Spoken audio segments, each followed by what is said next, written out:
دارم ازش میترسم مهوش. میخواد منو از پا دراره. داره میگه از طلاق خیلی ناراحته و میپرسه چرا آشتی نمی کنید؟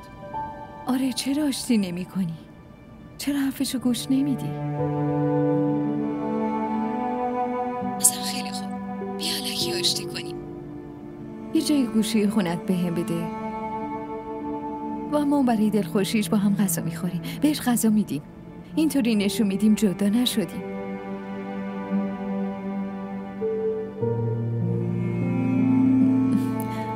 تا موقعی که اینقدر بزرگ شه که معنی طلاقو بفهمه، بعد شاید خودش بگه شما دوتا برای چی با هم زندگی میکنی؟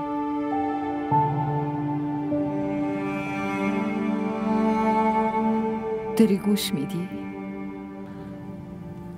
حتی اگه بفهمه هیچ وقت نمیگه چرا با هم دیگه زندگی نمی کنید. باشه اگه قبول نکنه خودم میذارم و میرم.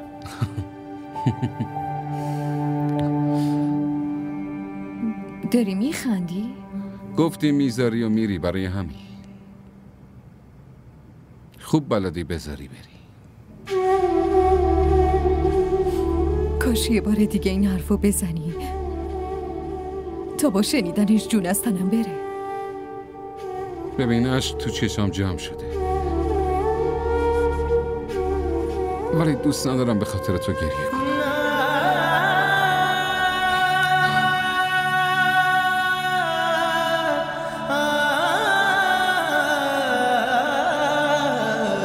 बड़ी चाल सीधी है रूठे दिनों की, पलट कर कभी फिर वो मुड़ते नहीं हैं। मोहब्बत की डोरी वफाओं के धागे। همراه ما باشید و فراموش نکنید که سابسکرایب کنید تا بهترین سریال ها را با دوبله فارسی از تلویزیون دیدی تیوی تماشا کنید.